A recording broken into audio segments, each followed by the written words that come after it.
When I began to think this way, I stopped saying, is this going to work? Could this work? Will this work? What if it fails? I stopped saying that in my head. I started saying instead, okay, if it doesn't work, I'm going to change it. This is the How to Quit Working Show. Jeff Steinman believes entrepreneurship is the only true path to freedom. That's why he created the How to Quit Working Show, where you'll hear stories, insights, and inspiration from lifestyle fanatics who left their soul-sucking 9-to-5 job forever. Now, here's your host, author, entrepreneur, and ultimate lifestyle fanatic, Jeff Steinman. Hello and welcome to the How to Quit Working Show, the Friday show. We're just going to sit back and chat today. I've got a topic that I want to talk about, and I'm just going to be blunt and a little bit vulgar, and I'm going to say that the topic of today's show is about trying shit until you find something that works, and that's the frank, honest truth of how business works, and we're going to talk a lot about that and a lot about how to get comfortable with that on this episode of the How to Quit Working Show. So it's going to be a lot of fun. Before we jump into that, though, I want to just remind everyone that we now have this amazing Facebook community. Look, if you're that person out there, and I hear this all the time from folks that are in my programs and folks that reach out to me on the show. They say things like, you know, Jeff, I'm so glad that your show is out there and that I can listen to your show because it's the only chance I get all week to be around and feel like I'm supported by other entrepreneurial-minded people or like-minded people, because everybody else in their life, you know, these people that say this, everybody else in their life are job people. They've got the job mentality. They got the 9-to-5 mentality. And when you tell them that you're starting a business, they're like, "Oh my God, are you crazy? Where, you know, how are you going to get health insurance? What if it doesn't work? It's probably going to fail." And, you know, all of this, dumping all of this negativity onto you, because they're not in the same mindset.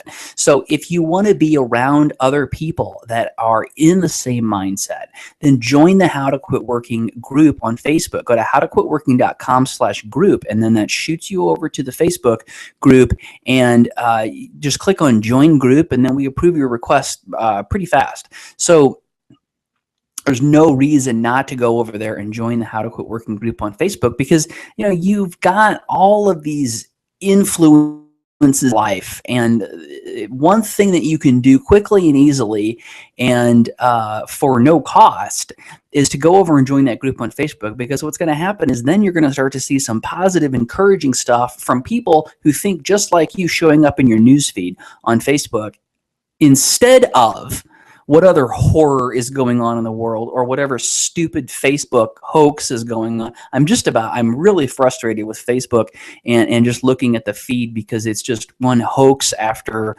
silly, ridiculous story, after horror, after stupid video, after another. I mean, it's just gotten to be so clogged full of crap that I hope that you'll join the How to Quit Working so that you can have something good and something positive, something that will actually contribute something positive to your life in your Facebook feed. So go to howtoquitworking.com/group and join the Facebook group. I know, I feel passionately about that. I feel passionately about making sure that people have the right influences in their life.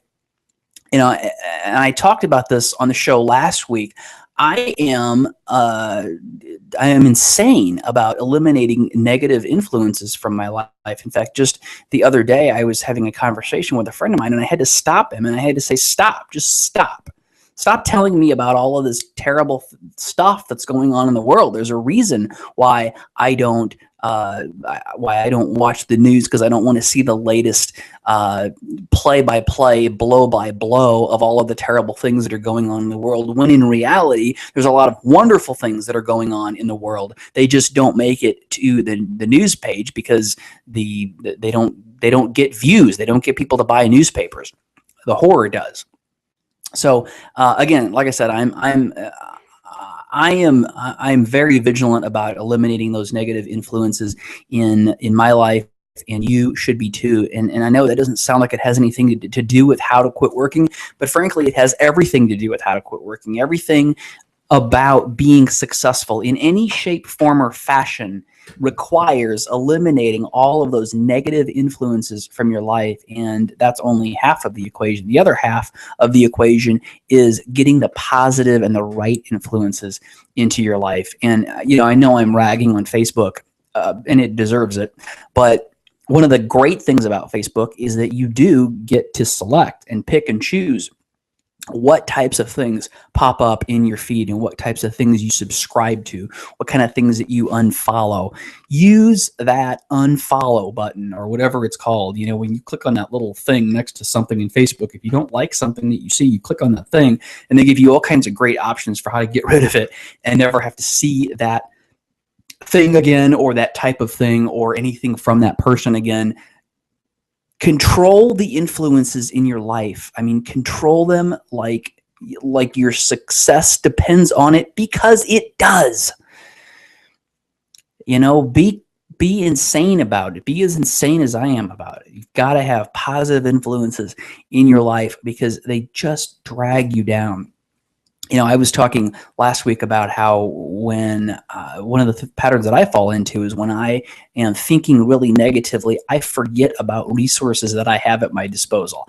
And it's really important to have that positive attitude so that you're always thinking in the right way and you're thinking in the positive way. You're thinking in terms of possibilities, not negative things. So great segue into our topic for today, which is trying stuff. I'm not going to say shit like 100 times in the podcast. I'm just going to say it a couple of times.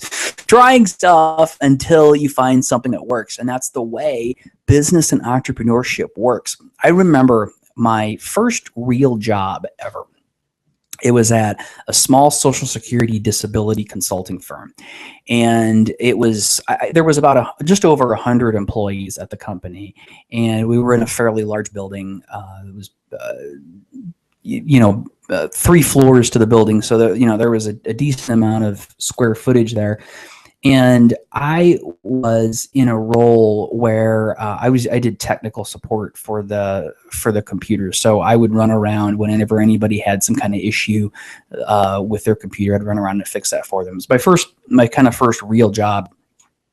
And I got to know everybody in the company, and because of my role, I mean, literally, like within a 30-day period, I would have some kind of a touch point with just about everybody in the company. So I got to know the company really well, and I got to know some of the higher level folks. The guy who founded the company, his name was Jim, and one of the things that Jim was famous for was it seemed like only 1 out of every 100 things that he tried worked. All right, so he would there was always be some new type of business he was going after, or some new service that we were offering, or something. He was always doing something new and different. And over time, from having talked to all of these people and having all of this insight and perspective that I was able to get from talking to so many people in the company, what I found out was that literally for every maybe and I don't know what the number is, I'm just going to make this up. Let's say for every 25 ideas that he tried, only one of them was successful. Now that company was and still is very successful. I actually just looked them up before I used them as an example in this conversation, but they've actually grown exponentially since I was there. And the company is, I don't know, maybe 25 or 30 years old. But the point is that the founder of the company, who still runs the company, is a guy who is all about trying different things and being totally okay with the fact that some of them may not work out. In fact, most of them may not work out. And what's so interesting about that is that did not make him popular as somebody who was running the company, right? So people would get frustrated, employees, these people that I would interact with on a regular basis, they'd get really frustrated with the idea that, they might be working on some project and then 2 months later, the plug might get pulled on it because they just realize, oh, it's just not going to work. There's no demand for it, or we can't provide it in a cost-effective way, or people don't want to pay what we need to charge for it to make it profitable, whatever it is, right? It was really frustrating for the employees who he would have implementing these ideas that he had. And what's interesting is, while it frustrated them, it's what made the company successful. What made the company successful was that he was willing to just be the idea man and say, all right, here, I got an idea. You, Lisa, or whoever, go run with it. You, John, go run with this idea. And he would know that, yeah, most of them aren't going to work out. But the real gold in that approach, the real gold that was there, is that one idea in every 25. And again, I'm just making up numbers. But that one idea that actually worked, that one idea that had legs, that idea that when he took it out into the marketplace, people said, wow, I really want that service. Where do I sign up? And then we went to provide it, and turned out that, wow, we had great resources and were really very much able to provide that service. It fit well into the company. So he was very willing to try things. And that is why that company was so extremely successful at the beginning, and why it continues to be successful. And there's quite a juxtaposition when I think about how much employees hated that. They absolutely hated that. They hated knowing that, oh, here we go, Jim's got a new project. It's probably not going to work, so I'm going to put 3 months of effort into it, and then I'm going to be, high and dry. And there were times when people lost their jobs over his ideas that didn't work. And of course, that's unfair. But the point is that when you are in that employee mode, in that employee mindset, you're not tolerant of that, right? So in the employee mindset, you want to be given something to do that you can accomplish, something that actually you can take from beginning to end and have a sense of accomplishment at the end of it. And that was the biggest thing that I found when I was managing large programs in my corporate career, is that the thing that frustrated employees the most was when they would do something, right? They would spend maybe a month, 2 months, maybe a year, maybe 2 weeks on something, and it died, right? Because the project was canceled, or business conditions changed and it was no longer an appropriate thing to do, or whatever it was, right? It was horribly devastating for people, because they, as employees, they derive their self-worth, much of their self-worth, from their accomplishment, from being able to accomplish something and being able to say, yeah, I got that done. I saw that project from here to here, and now it's done, and now I can look at it and I can feel proud of it and feel like I've accomplished something. And that's what the employee is seeking. The company, and you got to remember that companies, the higher you get in a company, the more like an entrepreneur you have to be, right? So CEOs, even though they are employed by companies, they think very much like entrepreneurs. They have to, right? Because they have to lead the business forward. And unfortunately for employees, they have to employees have to kind of be drug along with that crazy, wild process. And that whole thing is what creates so much discontent and so much frustration among a workforce at a company. We flip that around a little bit. Now, most of the folks listening to this, you're part of that workforce, and you're probably thinking in your head, oh, I remember that time when I worked on that damn project for 6 months and then they pulled the plug on it, or whatever it was. Maybe it was longer than that, maybe it was shorter than that, but you probably identify with that and remember that. Well, what was happening was that you were being drug along on somebody else's entrepreneurial journey, right? And maybe you you didn't understand what was going on, because maybe the upper levels didn't communicate down to you exactly what was happening. What actually was happening was that by helping that company that you work for to go down that path and really helping them to figure out that that thing that you were doing wasn't working. It probably had nothing to do with you at all. It probably had to do with something going on at a totally different part of the company or at a higher level. But by moving along with them, you were helping them to see that, okay, that wasn't the right path to go down.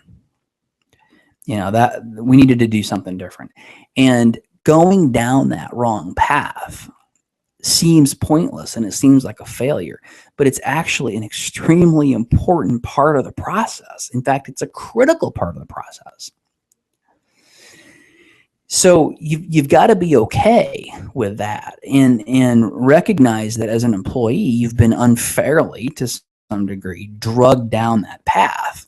And in all likelihood, based on my experience in the corporate world, it wasn't clearly articulated to you, or it wasn't clearly explained to you why you went down that silly path and why that thing happened. There is actually a method to the madness up there. Otherwise, these companies wouldn't be able to make money. But when you flip it around, the beauty of it is, as an entrepreneur, you not only you have to do the exact same thing, right? You have to be willing to go down different paths and try different things. I have reached, maybe over the past 6 months, I've reached a new level of comfort with that. On my journey, I've gotten more and more and more comfortable with that idea of being able to throw 6 pieces of spaghetti against the wall and see which one sticks. And I think that's a Bill Gates quote. But I've gotten more and more comfortable with that. And I wanted to talk about this for a couple of reasons. My content in these shows comes directly from what people are asking me about. I get emails, I get Facebook messages, we get things happening in the How to Quit Working circle. And based on that, that's how I gauge what's on your mind. Right. And then I also kind of try to combine that with thoughts that I'm having as I'm thinking in my head. I mean, I do a lot of thinking at a very high level theoretically about lifestyle and entrepreneurship and what really is required to create the best life that we can possibly create. And when I combine those that I have with the things that you're asking me about and the things that you're talking about in the circle and the things you're emailing about and your comments and so forth, then that's where the content for the show comes from. And I think that's why it's been so successful and people like it so much, is because it's a combination of some really big thought leadership type stuff and what's really on your mind. And I really try to bridge that gap. Now, all of that to say that what I've been really noticing over the past several months in my business is how much more success I see when I'm throwing many things against the wall and being totally fine with things not working out. And in fact, totally expecting things not to work out and not approaching my business ever from a standpoint of, I've got this one thing that I'm just going to push and push and push and push and push until it's successful. But rather taking an approach of saying, you know what, if I really want to be successful, if I really want to hit this next quarter's revenue target, I need to make sure I have enough things on the table. I need to make sure that I'm trying enough things, excuse me, so that I can be sure that an adequate number of them will fail or not work out, so that there is enough, so that there's, one or two that will work out, right? And one might work out really well, one might work out kind of okay, and then you might decide it's not worth it, and then 4 or 5 might just completely fall flat on their face. Might be a situation where you send an email and people are like, nah, I'm not interested in that, or you don't get any response, or you put a video up, or you write a blog post, or you make some phone calls and people just don't want anything to do with it. And you got to be totally okay with that and say, hey, that's one more piece of spaghetti on the floor, which increases the likelihood that there's going to be another one sticking up against the wall. Right? I love that Bill Gates quote because I always picture like this giant pile of spaghetti on the floor. Those are the pieces of spaghetti that didn't stick. The ones that didn't stick are the ones that just rolled down the wall or fell off and are laying in a heap at the bottom of the wall. So again, as you're building your business, be thinking about not what's that one brilliant idea. And I have talked over and over and over about this. If you've got that one brilliant idea mentality, and you've got that thought of, I got to come up with this perfect, brilliant idea, and I've got to execute it flawlessly. And if that's your mentality, then you're really destined for either complete failure or a really, really long road. And I like to contrast the way that we talk about entrepreneurship on the How to Quit Working show with what I call the Shark Tank approach. Now, when those people go on Shark Tank, they have an idea. Now, there's a couple of things going on there. They go into Shark Tank with an idea, and number one, that idea has to have been proven to some degree. Well, generally, not all the time, but in many cases, in the cases where they're successful and get an investment, that idea has been proven to an extent, right? So they've actually seen where it's worked. They've seen there's a certain number of sales, there's a certain number of orders in the queue. They've shown over time that it's successful, and that's what makes the sharks more interested in investing. Whereas when you see other ideas that come in that haven't had as much success, that's when the sharks are saying, no, I think this is one of those pieces of spaghetti that's going to fall on the floor, not one that's going to be successful. But when you have to contrast that sort of Shark Tank approach, and I like to use Julie Boucher, who was on the show. She's the inventor of Slossa, as an example of that. I'm going to come up with an idea and I'm going to push it until it's successful. I am not at all saying that the idea mentality doesn't work. It actually does work when there's enough brute force behind it, right? And ideas don't have to be good to be successful. The quality of the idea and its likelihood of success, I'm sorry, I should say the likelihood of an idea's success is a function of the quality of the idea and the amount of force behind it. So, in other words, you can take a crappy idea like the Snuggie, and you can use enough marketing brute force to push it forward and to make it happen. You can also take something that, like Slossa, that Julie has invented, that is a product that clearly people want. There are people out there that want that, but she has had to do a lot of work to convince people that they want it, right? A whole new condiment. Right? And I talked about this a couple weeks ago on the show, but like, it's a whole new thing, and it took a lot of brute force to get her to where she is.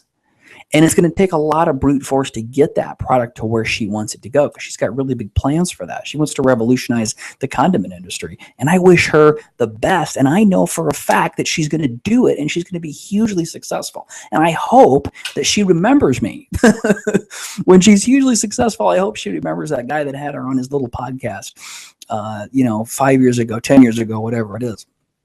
So I have an immense amount of respect for someone like Julie, who is willing to put the brute force behind it that's required to make something like Slossa successful. But I think that the type of entrepreneurship that is so underrepresented in this world is the type of entrepreneurship that does not require such brute force, that does not require such expensive marketing, that does not require such extensive convincing, right? The Snuggie people, it took them like a lot of marketing, a lot of really brilliant marketing to convince us that blankets are a problem. Right? I mean, before the Snuggie was invented, did you ever look at a blanket and say, blankets suck? This blanket is a huge problem. Well, they used their persuasive abilities and their marketing abilities to convince us that it was, and that they had the solution. You don't have to build a business that way, right? And if you are coming at it from the standpoint of, my idea is my idea, and I gotta push it forward, Well, more power to you, but understand that you're going to have the brute force to push that idea into the market, whether it wants it or not. I mean, you can make a market want something that they don't want, and you border on ethics there as well. But the approach that gets you out of a job, the approach that gets money in the door fast, like Daniel Vance making 7,750 bucks his first month in business. That's not because he came up with a brilliant idea and used every bit of brute force he had to push it into the market. That's because he knew that he had something conceptually, vaguely. He knew that he had the knowledge and the expertise and the ability to make a huge difference in the bottom line of a restaurant. He didn't know exactly how to deliver that service. He didn't know exactly who would be interested in the service. He didn't know much of anything about how to actually sell that service. But what he did was he rolled up his sleeves and he said, all right, let's just start figuring this out. Let's figure out what people want. He started off by offering some really simple and low-cost services. Like a couple of the things that he offered a food safety audit.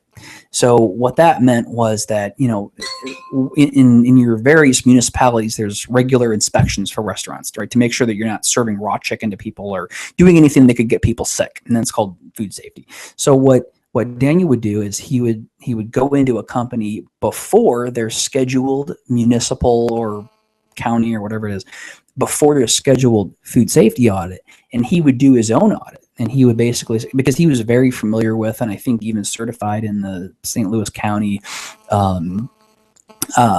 procedures and what they look for. So he would go through and he would say, okay, you're going to get dinged on this, this, and this. So then the restaurant could fix this, this, and this before their audit came along. And he found some success in that service. He also found that, that a service that was super valuable, right? So, he wasn't getting paid a lot of money for that. He wanted larger services that would have a bigger ticket, right? That would help him to make money faster, make larger amounts of money with fewer transactions, right? So he also made a lot of phone calls. He made a lot of phone calls to a lot of restaurants who hung up on him, who wouldn't return his phone calls, who just flat out said, you know what, I'm not interested in that. A lot of things that didn't work out. One of the ways that I've been kind of trying to visualize, and I'm a very visual person. Most people are pretty visual, but I'm trying to visualize entrepreneurship in a different way, and in a way like you're flowing down a river. If you think about taking a kayak down a river, you kind of go along, paddle along, and you see a rock. Well, if you predetermined a path, if you went out and used your GPS and you mapped out your exact path, you might run right into that rock. But if you're just relaxed and you're just looking at what's right ahead of you, you can say, oh, there's a rock there. You know what? I'm going to go the other way. I'm going to go around that rock. You can look and you can see maybe there's some really dangerous rapids up there. And you can say, you know what? I think I'm going to go around on the other side where the water is a little bit more calm because, I don't want to get into that. Or you can say, oh, look, the river's moving really fast up there. I want to get into that spot where the currents really go because that's really going to take me, right? And when you're looking at just what's right in front of you, not being obsessed with, I have this specific path and this specific goal in mind, but just being open to whatever it is that comes along, whatever that next thing is, being very relaxed and open about it, and being open to adapting to whatever, and also knowing there's going to be times when you can't steer that boat or that kayak fast enough to avoid that rock. So you're going to smash right into it, and your kayak's going to tip over, and you're gonna you got a life jacket on, right? So you're gonna jump out, you're gonna grab your paddle, and you're gonna flip the kayak over, and you're gonna get right back in. You're gonna keep going, and that's the only way that you can be successful in business. You've got to be willing to just navigate and go and see what's in front of you. That was a huge mental shift that I had, and I had that mental being business and entrepreneurship for years and years and years before I left my job. And what happened was I had the mental shift to this way of thinking before I left my job. And it's one of the things that gave me a level of confidence that I could actually do this. When I began to think this way, I stopped saying, is this going to work? Could this work? Will this work? What if it fails? I stopped saying that in my head. I started saying instead, okay, if it doesn't work, I'm going to change it. The price is too high, I'm going to lower the price. If the service offering isn't what people want, I'm going to change the service offering. If they want it blue and it's red, I'm going to go get a can of paint and I'm going to paint it red. Or paint it blue, whatever. Be willing to adjust and willing to adapt.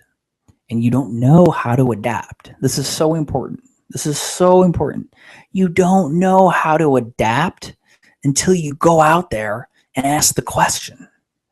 Until you go out there and try to sell it. You don't know how to adapt until you hear no a couple of times. A couple of dozen times maybe. You don't know how to adapt until you run into that rock in the river. You don't know how to adapt until you flip that kayak over. That's how you know. That's how you know what to do. So important. It is so extremely important to get that concept and embrace it and feel really good about it. You know, feel like, yes, that's it. That's the game. That's the game that I've got to be playing. I got to be playing that navigate the river game. Where's it going? How can I adjust? How can I get around that rock? Where is the spot that's got some really good current? And, you know, the linchpin of that is getting comfortable with failure. And I don't even like the word failure. I don't even like to use it, because what I'd rather say is, okay, you learned that you need to adapt. You learned that you need to change. The only real failure is quitting. Now, I'm not the first person to say that, and that's probably some famous person's quote, but you can't fail. You can't fail until you stop. Keep going. Keep changing. Keep adapting. Keep modifying. Paint it blue. Whatever you have to do, keep changing it and keep trying until it works. And if you want to do it fast, try a lot of things and change it fast. And if you want to keep talking about this, go to howtoquitworking.com/group. Join the Facebook. It's free. We'll approve your request right away and jump in there and join in the conversation. And I will be back on Monday with another amazing guest. We are going to be talking to another really cool person who's going to have some really great perspective for you. And you're going to love it. So have a great weekend. Do something this weekend that is going to move your business forward. Again, like I said last time, I said it twice. I'm going to say it twice again. Do something that's going to move your business forward this weekend. Have a great one, and I will be back on Monday. Thanks for joining us on the How to Quit Working show. Tune in next time when we'll talk to another amazing person just like you who is now living the ultimate life of freedom and doing it on their terms. If you want to learn how to quit working and get these episodes delivered directly to you, visit howtoquitworkingshow.com.